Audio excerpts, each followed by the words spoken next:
اللہ رب العزت نے قرآن مجید برہان رشید میں فرمایا وَأَمَّا بِنِعْمَةِ رَبِّكَ فَحَدِّثْ، فرمایا اور جب تمہیں اللہ کی کوئی نعمت ملے تو فرمایا اس کا خوب چرچا کرو. کوئی بھی نعمت جب ملے تو اس کا چرچا کرنا چاہیے. قرآن مجید پڑھیں تو چرچے کا ذکر بھی ہے اور فرمایا اس نعمت کا بھی ذکر کرو. یا بنی اسرائیل اذکروا نعمتی التی انعمت علیکم، اے بنی اسرائیل ہم نے جو تمہارے اوپر نعمتیں کی ہیں ذرا ان کا ذکر بھی کیا کرو. یہاں چرچا بھی ہے، ذکر بھی ہے، اور فرمایا کہ جب اللہ کی نعمت ملے شکر بھی ادا کرو. واشکروا للہ، فرمایا جب اللہ کی نعمتیں ملے تو شکر بھی ادا کرو. نعمت ملنے پر شکر بھی ادا کرنا چاہیے، اس نعمت کا ذکر بھی کرنا چاہیے اور اس نعمت کا چرچا بھی کرنا چاہیے.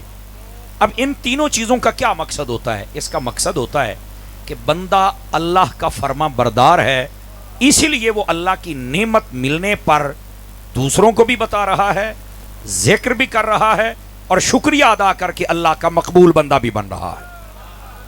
جو بندہ اللہ کی نعمت کا شکر نہیں نہ ادا کرتا، یقین فرمائیے کہ وہ نمک حلالی نہیں کرتا.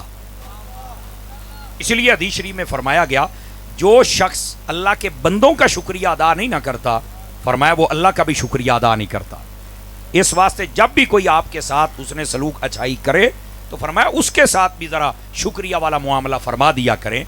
میں جو بات آپ کو عرض کر رہا ہوں وہ یہ ہے، اللہ کی نعمت ملے تو فرمایا اس کا چرچا کیا کرو. اس کائنات میں جتنی نعمتیں ہیں، آواز بولے تھوڑی سی، بہت پیارا چل رہا ہے، اصل میں تھکا ہوا ہوں، تھوڑی سی آواز بولی. اس کائنات میں جتنی نعمتیں ہیں ہم ان کو شمار نہیں کر سکتے، یہ بات پکی ہے.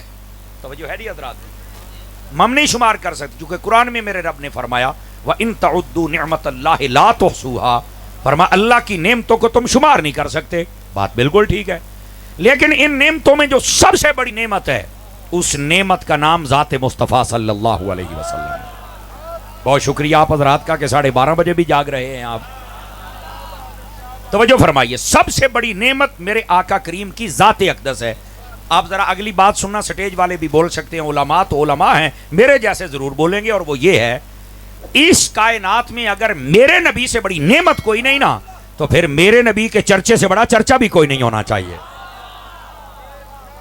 سمجھ آ رہی ہے حضرات؟ تو پھر یہ اسد بھائی اور انجمن غلامان مصطفیٰ کو یہ نہ کبھی اتنا خرچہ کر چھڑیا ہے، وہ کاکا ہے تو کچھ بھی نہیں. حضور اکرم صلی اللہ علیہ وسلم آپ کا چرچا تو اس سے بھی زیادہ. اور پھر ایک بات میں شاہ صاحب آپ کی توجہ چاہتا ہوں، چونکہ آپ ہر سٹیج پہ جاتے ہیں، ملک کے طول و عرض میں جاتے ہیں، یہاں جتنے ثناخان علماء بیٹھے میں سب کی توجہ چاہتا ہوں، اور آپ بھی اب تو آپ بھی توجہ کریں نا، سوشل میڈیا کا دور ہے. پہلے ہوتا تھا میلاد بریلوی کرتے، باقی تو کوئی نہیں کرتا. تو میں کیا 12 ربیع الاول سوشل میڈیا کھول کے پھر چاس لے لئیے ہی. کیا سندھ تھا، کیا ہند تھا، کیا امریکہ تھا، کیا افریقہ تھا، کیا بنگال تھا، کیا لبنان تھا، کیا شام تھا، کیا ایران تھا، کیا یمن تھا، کیا عرب تھا، کیا عجم تھا. ہر جگہ اگر میلاد ہو رہا ہے تو سارا جگ بریلوی ہے، تو اڈا کی بنے گا؟ ہاتھ اٹھاؤ، سارے ہاتھ اٹھاؤ، انصاف کرو. توجہ ہے کہ کوئی نہیں ہے؟ سارا جگ بریلوی ہے تو کاکا تسی کون ہو؟ پھر اپنا بسترا بوریا گول کرو. اے بریلوی نے سارے. توجہ ہے نا حضرات؟ تو اب بات سمجھو، کیا ڈرامہ کرتے ہو یار. سارے جہان کو خوشی ہے نبی پاک کے آنے کی، اور چند ایک کیڑے مکوڑے پھدک رہے ہیں. اور مجھے اکرم شاہ صاحب کی بات سے یاد آ گیا، جن لوگوں نے سب سے زیادہ شور مچایا ہوا ہوتا ہے نا کہ نبی پاک کا میلاد نہیں منانا چاہیے، کوئی خوشی نہیں کرنی چاہیے، او ذاکر نہ ایک دے آن تے خوش ہو رہے ہیں. اور جاہو تیرے مقدر تو یزید دے وکیل تے آن تے خوش ہو جاسی، محمد مصطفیٰ دے آن تے خوش ہو جانے ہیں.